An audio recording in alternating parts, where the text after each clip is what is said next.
اتفاقاً نہیں کوئی ولی بن جاتا، اس کے پیچھے محنت ہوتی ہے، تب اللہ کی رحمت متوجہ ہوتی ہے۔ تو معلوم ہوا کہ ہم تہجد میں اٹھیں، فجر سے پہلے یا فجر کے بعد اس نیت سے یہ اعمال کریں کہ یہ چیز ہمارے لیے روح کی غذا بنے۔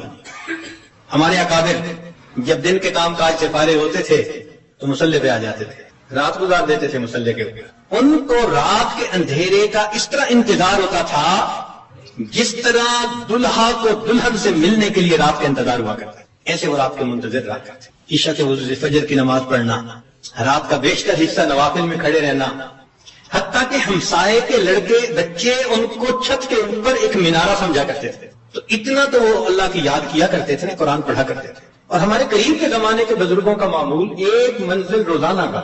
اس عاجز کے والد صاحب حافظ نہیں تھے مگر پوری زندگی ایک منزل روزانہ پڑھنا ان کا معمول تھا۔ ہم نے بچپن سے لے کے اپنے بال سفید ہونے تک اپنے والد کو ہر جمعرات کو ختم قرآن کرتے دیکھا ہے، ہر جمعرات کو ان کا ختم ہوتا تھا، ناظرہ پڑھتے تھے، تو معمول تھے ان کے۔ ہم بھی سوچیں اس کے اوپر کہ ہمارا بھی کوئی دن قرآن مجید کی تلاوت کے بغیر نہ گزرے۔ زیادہ نہیں کر سکتے تو چلو تھوڑا صحیح، مگر کرے تو صحیح نا۔ یہ تو نہیں کہ کئی دن گزر جاتے ہیں قرآن مجید کے گھروں میں کھولنے والا ایک بھی نہیں ہوتا۔ اخبار روز پڑھا جاتا ہے، ٹی وی روز دیکھا جاتا ہے، اور انٹرنیٹ کی مصیبت تو 24 گھنٹے کھلی رہتی ہے۔ اگر نہیں کھلتا اللہ کا قرآن، تو اپنی روح کو غذا پہنچانے کے لیے ہمیں قرآن مجید کی تلاوت کا معمول روزانہ لازماً پورا کرنا چاہیے۔ بس یہ نیت کریں کہ ناشتہ چھوٹتا ہے تو چھوٹ جائے، قرآن مجید کا معمول نہ چھوٹے، اس پابندی کے ساتھ۔ اچھا صبح نہیں پڑھ سکے تو شام پڑھ لیں۔ نبی علیہ الصلوۃ والسلام کی تو ماشاءاللہ سنت ہی یہی ہے۔ کچھ صورتیں ہیں جو صبح پڑھنا مسنون ہے، کچھ ظہر کے بعد، کچھ مغرب کے بعد، کچھ عشاء کے بعد سونے سے پہلے۔ حدیث پاک میں آتا ہے نبی علیہ السلام سونے سے پہلے سورہ ملک پڑھا کرتے تھے۔ یہ کیا چیز تھی؟ جیسے آپ کچھ دیر کے بعد نا کینڈی کھا رہے ہوتے ہیں، بسکٹ کھا رہے ہوتے ہیں، فلاں چیز کا، یہ اسی طرح ہے کہ معمول ساتھ ساتھ چلتا رہتا ہے، روح کو غذا ملتی رہتی ہے۔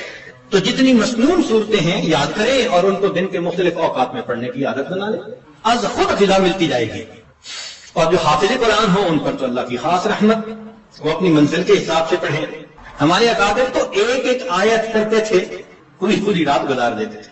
پہلے یہ بات ذرا عجیب لگتی تھی کہ ایک آیت پڑھتے پوری رات، پھر ایک چیز نکل آئی جس کا نام ہے چنگم۔ ہم نے بعض بچوں کو دیکھا کہ جتنی دیر بیٹھے ہیں منہ چل رہا ہے، پوچھا بھئی یہ کیا مسئلہ ہے؟ کہنے لگے جی بس یہ چنگم ہے، اس کو چبانے میں مزہ آتا ہے۔ بھئی اگر ایک گھنٹہ ایک ہی چیز کو چبانے کا مزہ یہ پا رہے ہیں تو ہمارے اکابر بھی ایک آیت کو بار بار پڑھ کر کندھے مقرر کا مزہ لیا کرتے ہیں، ان کو بھی مزہ آتا تھا۔ تو پہلی چیز جس سے ہم نے اپنی روح کو غذا پہنچانی ہے وہ کیا چیز ہے؟ قرآن مجید کی تلاوت کرنا۔ صرف ثواب کی نیت نہیں ہونی، ثواب تو ملے گا، یہ بھی نیت ہونی ہے کہ میں نے اس کو آداب کے ساتھ، توجہ کے ساتھ اس طرح پڑھنا ہے کہ اللہ کی رحمتیں برسے اور میرے دل کی ظلمت کو دھو دے۔ دوسری چیز جس سے کہ انسان کے اوپر اللہ کی رحمت برستی ہے اس کو کہتے ہیں استغفار۔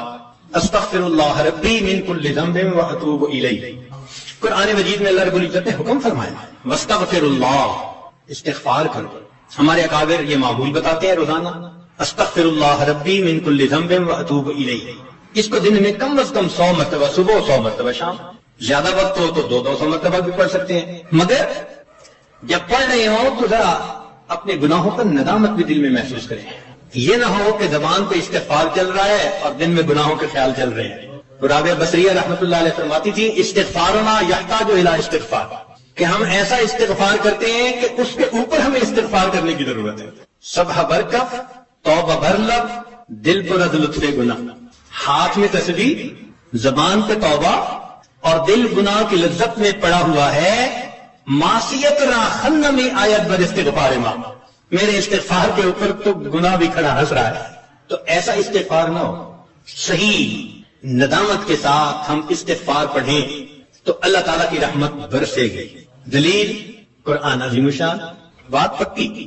اللہ رب العزت شاہ فرماتے ہیں لولا تستغفرون اللہ لعلکم ترحمون، قرآن کی آیت۔ اگر یہ استغفار کرتے تو کیا ہوتا؟ اللہ تعالیٰ رحمت برساتے۔ تو اس کا مطلب ہے یہ گارنٹیڈ بات ہے کہ استغفار کرنے سے اللہ تعالیٰ کی رحمت برستی ہے، انسان کے روح کو غذا ملتی ہے۔ پھر تیسری چیز جس سے کہ اللہ تعالیٰ کی طرف سے رحمت اترتی ہے. درود شریف کا پڑھنا حدیث مبارکہ میں آتا ہے جو شخص ایک دفعہ درود شریف پڑھتا ہے اللہ تعالیٰ 10 رحمتیں اتارتے ہیں. تو 10 رحمتوں کا اترنا اس بات کی دلیل کہ روح کو غذا ملتی ہے, نور اترتا ہے انسان کے اوپر. ہمارے مشائخ نے فرمایا کہ 100 مرتبہ صبح اور 100 مرتبہ شام, کم از کم اتنا تو درود شریف ضروری پڑھ لیں. ایک صحابی رضی اللہ عنہ پوچھتے ہیں اللہ کے نبی صلی اللہ علیہ وسلم میں کتنا درود شریف پڑھوں؟ فرمایا زیادہ پڑھ, چوتھا حصہ.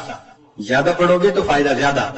اللہ کے نبی صلی اللہ علیہ وسلم آدھا حصہ, بھائی زیادہ پڑھو گے تو زیادہ فائدہ. 3 حصے, فرمایا اور زیادہ تو 4 حصے. جب انہوں نے کہا کہ میں پورا وقت درود شریف پڑھنے میں لگا دوں گا, نبی صاحب نے فرمایا اذن یغفر لک ذنبک, تیرے گناہوں کو بخش دیا جائے گا اور تیرے غموں کو تیرے سر سے اتار دیا جائے گا. تو درود شریف کے پڑھنے سے اللہ تعالیٰ گناہوں کو معاف کرتے ہیں اور دھو دیتے ہیں. صدیق اکبر رضی اللہ عنہ فرمایا کرتے تھے کہ ٹھنڈا پانی آگ کو اتنا جلدی نہیں بجھاتا جتنا جلدی درود شریف کا پڑھنا انسان کے دلوں کی ظلمت کو مٹا دیتا ہے.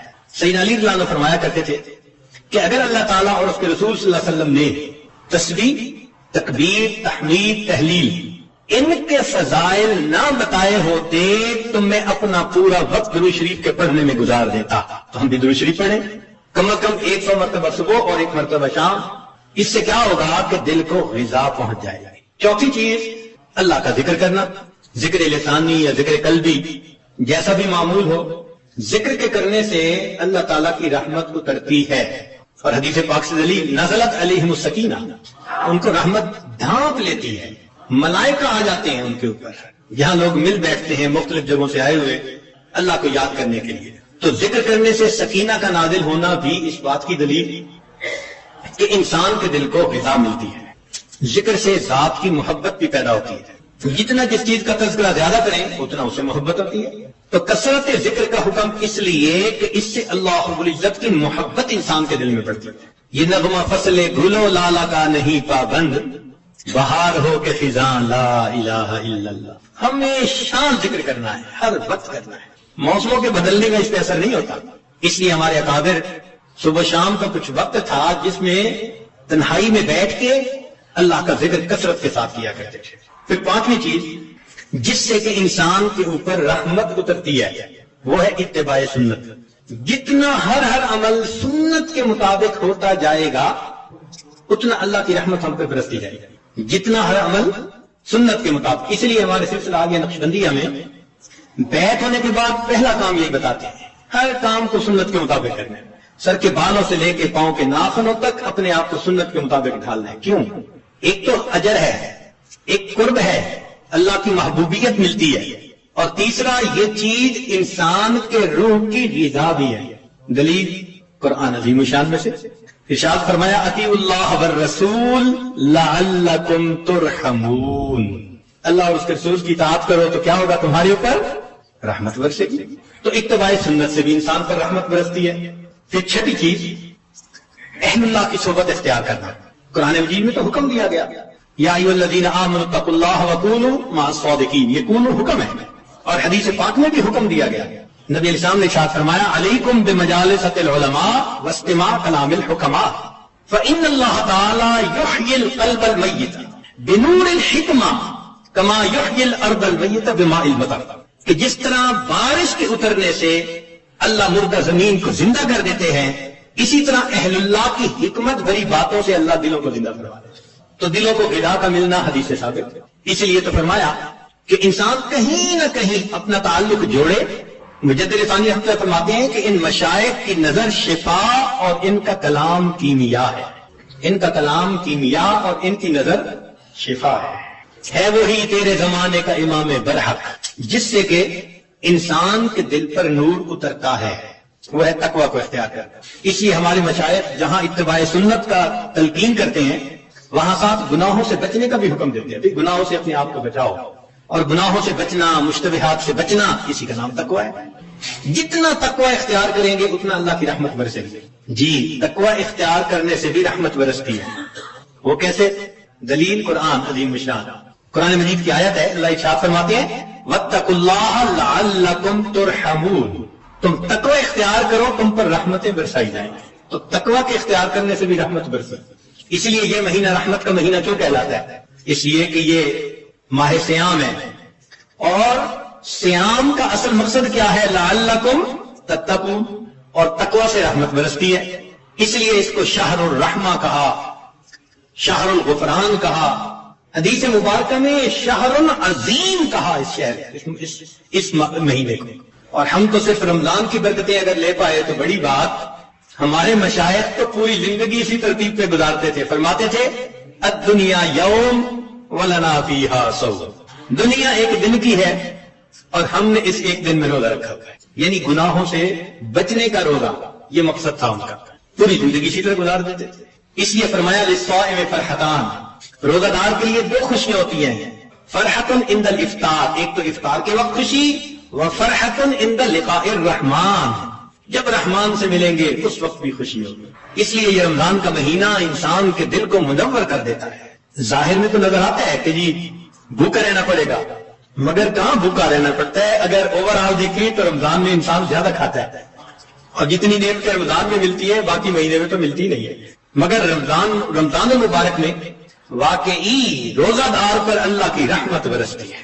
پھر نویں چیز کہ انسان اللہ رب العزت سے دعا بھی مانگے، یہ اعمال بھی کرے اور ان اعمال کو کر کے اللہ تعالیٰ سے دعا بھی مانگے، اے اللہ میرے دل کو منور فرما دیجئے، میرے دل کو غذا پہنچا دیجئے، میری روح کو منور کر دیجئے۔ اور یہ چیز حدیث پاک سے ثابت ہے۔ نبی علیہ السلام جب فجر کی سنتیں ادا فرما کے مسجد میں تشریف لے جاتے تھے تو حدیث پاک میں ہے کہ راستے میں نبی علیہ السلام دعا مانگتے تھے، اللہم اجعل فی قلبی نورا وفی بصری نورا وفی سمعی نورا وعن یمینی نورا وعن شمالی نورا ومن خلفی نورا ومن امامی نورا واجعلنی نورا، اللہ مجھے ہی نور بنا دے۔ اب یہ دیکھیے کتنی اہم بات ہے، ہم میں سے کتنوں کا معمول ہے اس دعا کو پڑھنا؟ اللہ ماشاء اللہ بہت کم لوگ ہوں گے جو باقاعدہ پڑھتے ہوں گے۔ اللہ کے حبیب صلی اللہ علیہ وسلم نے تو ہمارے لیے یہ دعا سکھائی ہمیں، دنوں پہ دن گزر جاتے ہیں، مہینوں پہ مہینے یہ دعا مانگی نہیں ہوتی۔ اللہ کے حبیب صلی اللہ علیہ وسلم دعا مانگ رہے ہیں اللہم اجعلنی، اللہ مجھے ہی نور بنا دے۔